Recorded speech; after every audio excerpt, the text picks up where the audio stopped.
Hello, friends. Welcome to another practice question of triangles. This is the 49th question in the series. I will strongly urge you to go back and watch the previous 48 as well. The link to the entire playlist is down there in the description for your reference.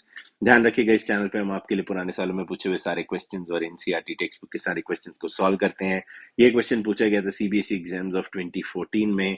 Question कह रहा है कि a triangle has sides 5, 12 and 13 centimeter. Find the length to one decimal place of the perpendicular from the opposite vertex to the side whose length is 13 centimeter.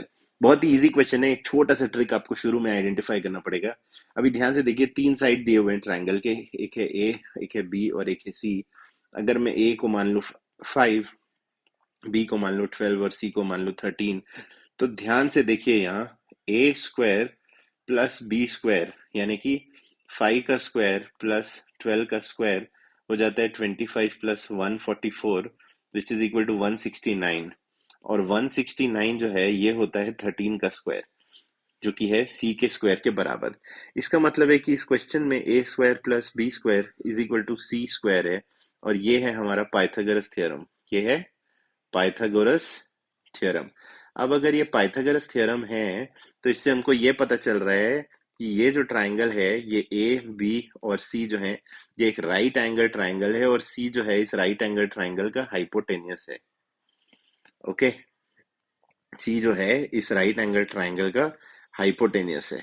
अगर मैं एक ऐसा triangle बना दूं जिसमें ये है 5, ये है 12 और ये है 13, ठीक है, और इस ट्राइंगल को मैं कह दूं ए बी और सी, तो ये क्वेश्चन हमसे पूछ रहा है कि ये जो परपेंडिकुलर है यानी कि अगर मैं इस पॉइंट को बोलूं डी, तो एक क्वेश्चन हमसे पूछ रहा है कि बी डी का जो लेंथ है वो कितना है. ये क्वेश्चन हमसे पूछ रहा है बी डी का लेंथ कितना है. ठीक है, अब आप ध्यान से देखिए, अगर एक ये राइट एंगल ट्राइंगल है तो एरिया क्या होगा इस ट्राइंगल का.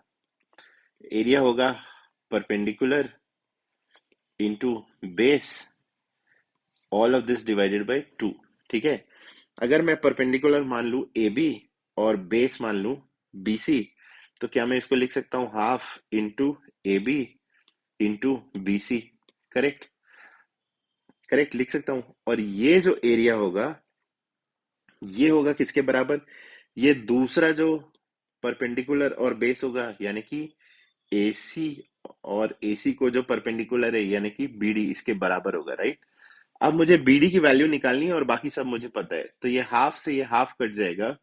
AB की वैल्यू मैं मान लेता हूं, यहाँ पे दिया हुआ है 5 इंटू BC की वैल्यू मुझे पता है 12 और ये बराबर हो जाएगा AC इंटू BD के. AC इंटू BD कितना है, AC मुझे दिया हुआ है 13 इंटू BD मुझे निकालना है. अब यहां से ये सिर्फ एक कैलकुलेशन की बात है. BD बन जाएगा 60 अपॉन 13, 13 4 जा 52 और 8 बच रहा है और 13 6 जा 78, तो ये हो जाएगा 4.6 सेंटीमीटर. BD की वैल्यू जो हम खोज रहे थे हमने पहले खोजा इस क्वेश्चन में कि ये एक राइट एंगल ट्राइंगल है. पाइथागोरस थ्योरम लगा के राइट एंगल ट्राइंगल का हमको एरिया पता होता है जो कि होता है half into base into height. उसी फॉर्मूले को हमने दूसरे वाले सेट ऑफ साइड्स और परपेंडिकुलर पे लगाया और वहां से हमने BD की वैल्यू निकाल ली जो कि है 4.6 सेंटीमीटर.